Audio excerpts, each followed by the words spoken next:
আল্লাহ নবী সাহাবী যুবক ছেলেখানা আস্তে আস্তে করে নবী আমার তৃতীয় দিন নবীর দরবারে যায়।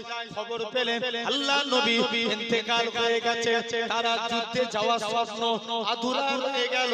আজ জিহাদের ময়দানে যাওয়া হলো না। পরবর্তীকালে নবী ইন্তেকালের পর আবু বকর খলিফা হলেন। আবু বকরের কাছে যায়, ভাই আবু বকর তুমি আমায় অনুমতি দাও, আমি জানো যুদ্ধের ময়দানে যেতে পারি।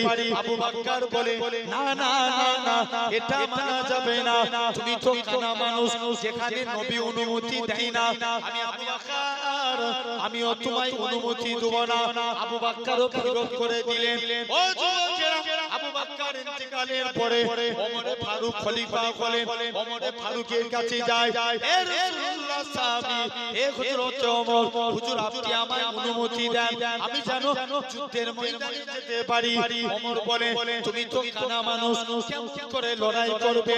আল্লাহ নবী সাহাবী আব্দুল্লাহ ইবনে উম্মে মাকতুম বলে, ভাই ওমর রে, আমি ইসলামের পতাকা নিয়ে উড়িয়ে দাঁড়িয়ে থাকবো, মক্কার কাফেররা আমাকে লক্ষ্য করে তীর ছুঁড়ে ছুঁড়ে মারবে, গোটা শরীর দিয়ে রক্ত বেরিয়ে যাবে, রক্ত মাখা চেহারা দিয়ে কবরে চলে যাব।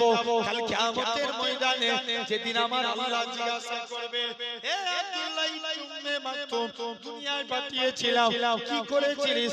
আমি আব্দুল্লাহ ইবনে উম্মে মাকতুম আমার আল্লাহকে রক্ত মাখা চেহারা দেখাবো।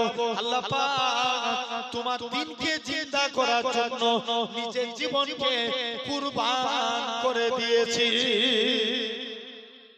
কাকে জিন্দা করার জন্য? দ্বীনকে জিন্দা করার জন্য। আসেন তাহলে আমরাও এক নাম্বার, আল্লাহ বলছেন বান্দা তোরা আমাকে ডাক, আমি আল্লাহ তোদের ডাকে সাড়া দেব। বলো ইনশাআল্লাহ, জোর করে বলো না।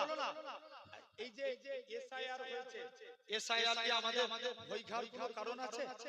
আরে কথা বলেন। এটা আগে থেকেই জানি যে মুসলমানদের নামের ভুল হবে, এদের হিয়ারিং হবে, এদেরকে আন্ডার এডুকেশন করা হবে, এটা আগে থেকে জানা আছে। আপনারা কিছুদিন আগে একটু ফ্ল্যাশব্যাকে ফিরে যান, বেশ 6-7 মাস আগে